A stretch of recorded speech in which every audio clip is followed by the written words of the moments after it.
Hi ಎಲ್ಲರಿಗೂ welcome to Ganga cooking blog. So ಯಾರೆಲ್ಲ first time ನನ್ನ ಚಾನಲಲ್ಲಿ ವಿಡಿಯೋನ ನೋಡ್ತಾ ಇದ್ದೀರಾ, ದಯವಿಟ್ಟು ಸಬ್ಸ್ಕ್ರೈಬ್ ಮಾಡಿಕೊಂಡು ವಿಡಿಯೋನ ನೋಡಿ, ಹಾಗೆ ವಿಡಿಯೋನ ಪೂರ್ತಿ ನೋಡಿ. ಸೊ ನಿಮ್ಮಿಂದ ನನಗೆ ನೆಕ್ಸ್ಟ್ ವಿಡಿಯೋನ ಹಾಕೋಕ್ಕೆ ಹೆಲ್ಪ್ ಆಗುತ್ತೆ. ಹಾಗೆ ಸಪೋರ್ಟ್ ಮಾಡಿ, ಇನ್ನಷ್ಟು ವಿಡಿಯೋನ ಹಾಕೋಕ್ಕೆ ಲೈಕ್ ಮಾಡಿ, ಶೇರ್ ಮಾಡಿ, ಹಾಗೆ ನಿಮ್ಮ ಫ್ಯಾಮಿಲಿ ಫ್ರೆಂಡ್ಸ್ ಜೊತೆ ಕೂಡ ಇದನ್ನು ಶೇರ್ ಮಾಡಿ, ಕಮೆಂಟ್ ಮಾಡಿ. ಸೊ ಹೇಗಿತ್ತು ಅಂತ ನಾನು ನಿಮ್ಮ ಜೊತೆ ಇವತ್ತು ಶೇರ್ ಮಾಡ್ತೆ ಅಂತ ರೆಸಿಪಿ ಸಿಂಪಲ್ಲಾಗಿ ಟೊಮೊಟೊ ರೈಸ್ನ ಹೇಗೆ ಮಾಡ್ಕೊಳ್ಳೋದು ಅಂತ. ಬೆಳಗ್ಗೆ ಬೇಗ ಗಡಿಬಿಡಿಯಾಗಿ ಎದ್ದಾಗ ಒಂದು 5 ನಿಮಿಷದಲ್ಲಿ ಮಾಡ್ಕೋಬೋದಂತ ಸಿಂಪಲ್ ಟಿಫನ್ ರೆಸಿಪಿ ಇದು. ಸೊ ಇದನ್ನು ಹೇಗೆ ಮಾಡೋದಂತ ನೋಡೋಣ ಬನ್ನಿ. ಒಂದು 5 ಮಿನಿಟ್ಸಲ್ಲಿ ಮಾಡ್ಕೋಬೋದು. ಮೊದಲಿಗೆ ಒಂದು ಬಾಣಲಿನ ಒಲೆ ಮೇಲೆ ಇಟ್ಕೊಂಡು ಬಿಸಿ ಆದಮೇಲೆ ಅದಕ್ಕೆ ಸ್ವಲ್ಪ ಎಣ್ಣೆನೇ ಹಾಕೋಣ. ಎಣ್ಣೆ ಹಾಕ್ಕೊಂಡು ಅದಕ್ಕೆ ಸಾಸಿವೆ, ಜೀರಿಗೆ ಹಾಕ್ಕೊಂಡು ಸಿಡ್ದಾದ್ಮೇಲೆ ನಾವಿಲ್ಲಿ ಕರಿಬೇವು ಹಾಗೆ ಹಸಿಮೆಣಸಿನ್ಕಾಯಿ, ಈರುಳ್ಳಿ ಇದು ಮೂರನ್ನೂ ನಾನು ಒಂದೇ ಸಲ ಹಾಕ್ಕೊಂಡು ಫ್ರೈ ಮಾಡ್ಕೊತಾ ಇದ್ದೀನಿ. ಸೊ ಇದನ್ನು ಲೋ ಫ್ಲೇಮಲ್ಲೇ ಇಟ್ಕೊಂಡು ನೀಟಾಗಿ ರೀತಿ ಫ್ರೈ ಮಾಡ್ಕೊಬೇಕು.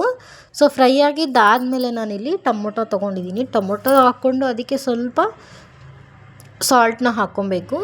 ಸಾಲ್ಟನ್ನ ಹಾಕ್ಕೊಂಡ್ರೆ ಟೊಮೊಟೊ ಬೇಗ ಸಾಫ್ಟ್ ಆಗುತ್ತೆ. ಹಂಗಾಗಿ ಸಾಫ್ಟ್ ಆಗೋ ತನಕ ಟೊಮೊಟೊ ಚೆನ್ನಾಗಿ ಈ ರೀತಿ ಫ್ರೈ ಮಾಡ್ಕೊಬೇಕು. ಸೊ ನೋಡಿ ಈ ರೀತಿ ಆಗಿರಬೇಕು.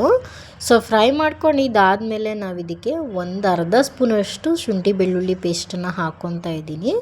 ಸೊ ನೆಕ್ಸ್ಟ್ ನಾನಿಲ್ಲಿ 1 ಸ್ಪೂನಷ್ಟು ಧನಿಯಾ ಪೌಡರು, ಹಾಗೆ ಒಂದು ಖಾರಕ್ಕೆ ತಕ್ಕಂಗೆ ಅಚ್ಚ ಖಾರದ ಪುಡಿನ ಹಾಕ್ಕೊಳ್ಳಿ. ನಾನಿಲ್ಲೊಂದು ಅರ್ಧ ಸ್ಪೂನ್ ಹಾಕ್ಕೊಂಡಿದ್ದೀನಿ. ಸೊ ನೆಕ್ಸ್ಟ್ ಇಲ್ಲಿ 1/4 ಸ್ಪೂನಷ್ಟು ನಾನು ಗರಂ ಮಸಾಲಾನ ಆ್ಯಡ್ ಮಾಡ್ಕೊಂಡಿದ್ದೀನಿ. ಸೊ ಇಷ್ಟನ್ನು ಆ್ಯಡ್ ಮಾಡಿಕೊಂಡು ನೀಟಾಗಿ ಈ ರೀತಿ ಮಿಕ್ಸ್ ಮಾಡ್ಕೊಬೇಕು. ಸೊ ಮಿಕ್ಸ್ ಮಾಡ್ಕೊಂಡಿದ್ದಾದಮೇಲೆ ಹಸಿ ವಾಸನೆ ಹೋಗೋ ತನಕ ಮಸಾಲೆನ ಬೇಯಿಸ್ಕೊಬೇಕಾಗುತ್ತೆ. ಹಾಗಾಗಿ ಒಂದು ಸ್ವಲ್ಪನೇ ನಾವು ನೀರು ಹಾಕ್ಕೊಬೇಕು.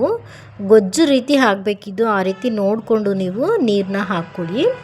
ಸೊ ಈ ರೀತಿ ಸ್ವಲ್ಪ ನೀರು ಹಾಕ್ಕೊಂಡು ಗೊಜ್ಜು ರೀತಿ ಈ ರೀತಿ ನೀಟಾಗಿ ಬೇಯಿಸ್ಕೊಂಡು ತೊಗೊಬೇಕು. ನೋಡಿ 3-4 ಇಂಗ್ರೀಡಿಯೆಂಟ್ಸ್ ಇದ್ದರೆ ಸಾಕು. ನಾವು 5 ನಿಮಿಷದಲ್ಲಿ ಲೇಟಾಗಿ ಎದ್ದರೆ ಕುಕ್ಕರಲ್ಲಿ ಅನ್ನಕ್ಕೆ ಇಟ್ಕೊಂಡು ಒಂದು ಕಡೆ ಈ ಇದನ್ನು ಮಾಡ್ಕೊಂಬಿಟ್ರೆ, ಗೊಜ್ಜು ಮಾಡ್ಕೊಂಬಿಟ್ರೆ 10 ನಿಮಿಷದಲ್ಲಿ ನಾವು ಇದನ್ನು ಮಿಕ್ಸ್ ಮಾಡಿ ಒಂದು ತಿಂಡಿ ರೆಸಿಪಿನ ಮಾಡ್ಕೊಂಬಿಡ್ಬೋದು ನಾವು. ಸೊ ನೋಡಿ ಲಾಸ್ಟಲ್ಲಿ ಈ ರೀತಿ ಕೊತ್ತಂಬರಿ ಸೊಪ್ಪನ್ನ ಹಾಕ್ಕೊಂಡು, ಹಾಗೆ ಅನ್ನಕ್ಕೆ ಉಪ್ಪು ಹಾಕಿರಲ್ಲ, ಹಾಗಾಗಿ ಸಾಲ್ಟನ್ನ ಹಾಕ್ಕೊಂಡು ರುಚಿಗೆ ಎಷ್ಟು ಬೇಕಷ್ಟು. ನೀವು ಅನ್ನಕ್ಕೆ ಉಪ್ಪು ಹಾಕೋರಾದರೆ ಉಪ್ಪು ಹಾಕೋ ಅವಶ್ಯಕತೆ ಏನೂ ಇರಲ್ಲ. ನಾವು ಗೊಜ್ಜಲ್ಲಿ ಕೂಡ ಟೊಮೊಟೊ ಬೇಯೋಕ್ಕೆ ಅಂತ ಉಪ್ಪು ಹಾಕ್ಕೊಂಡಿರ್ತೀವಿ. ಸೊ ಅದೇ ಸಾಕಾಗುತ್ತೆ. ನೆಕ್ಸ್ಟ್ ಇದನ್ನು ಈ ರೀತಿ ಚೆನ್ನಾಗಿ ಮಿಕ್ಸ್ ಮಾಡ್ಕೊಬೇಕು. ನೋಡಿ ಈ ರೀತಿ ಚೆನ್ನಾಗಿ ಮಿಕ್ಸ್ ಮಾಡಿ ತೊಗೊಂಡ್ರೆ ನಮಗೆ ಟೊಮೊಟೊ ರೈಸ್ ರೆಡಿ ಆಗುತ್ತೆ. ಸೊ ತುಂಬಾ ಚೆನ್ನಾಗಿರುತ್ತೆ. ಮಕ್ಳಿಗೂ ಅಷ್ಟೇ, ನೀವು ಖಾರಕ್ಕೆ ತಕ್ಕಂಗೆ ಎಷ್ಟು ಖಾರ ತಿಂತೀರೋ ಅಷ್ಟು ಖಾರಕ್ಕೆ ನೀವು ಖಾರ ಹಾಕಿ ನೀಟಾಗಿ ಮಾಡಿದ್ರೆ ಮಕ್ಕಳು ಕೂಡ ಲಂಚ್ ಬಾಕ್ಸ್ನ ಖಾಲಿ ಮಾಡಿ ತೊಗೊಂಬರ್ತಾರೆ. ಸೊ ಇದೊಂಥರ ಡಿಫ್ರೆಂಟ್ ರೀತಿಯಾದ ರೆಸಿಪಿ ಟೊಮೊಟೊ ರೈಸು, ತುಂಬಾ ಚೆನ್ನಾಗಿರುತ್ತೆ. ಸೊ ಅದ್ರ ಜೊತೆ ನಾನಿಲ್ಲಿ ಒಂದು ಎಗ್ ಆಮ್ಲೆಟ್ ಕೂಡ ಮಾಡ್ಕೊಂಡಿದ್ದೆ. ಸೊ ತುಂಬಾ ಚೆನ್ನಾಗಿರುತ್ತೆ. ಸೈಡ್ಸ್ಗೆ ಏನಾದರೂ ಬೇಕೇ ಬೇಕಲ್ಲ, ಹಾಗಾಗಿ ಸೊ ಎಗ್ನ ಈ ರೀತಿ ಹಾಕ್ಕೊಂಡು ಸ್ವಲ್ಪ ಸಾಲ್ಟು ಹಾಗೆ ಸ್ವಲ್ಪ ಅಚ್ಚ ಖಾರದ ಪುಡಿನ ಈ ರೀತಿ ಬ್ಲೆಂಡ್ ಮಾಡಿಕೊಂಡ್ರೆ ಮೇಲೆ ತುಂಬಾ ಚೆನ್ನಾಗಿ ಬರುತ್ತೆ ಇದು. ಸೊ ನಮ್ಮ ಮನೇಲಿ ಯಾವಾಗಲೂ ತುಂಬ ಇಷ್ಟಪಟ್ಟು ತಿಂತಾಳೆ ನನ್ನ ಮಗಳು, ಹಾಗಾಗಿ ನಾವು ಮಾಡ್ಕೊತೀನಿ. ಸೊ ನೋಡಿ ತುಂಬಾ ಚೆನ್ನಾಗಿರುತ್ತೆ. ನಾನಿಲ್ಲಿ ಎಗ್ ಜೊತೆ ಸರ್ವ್ ಮಾಡಿಕೊಂಡು ತಿಂದ್ವಿ.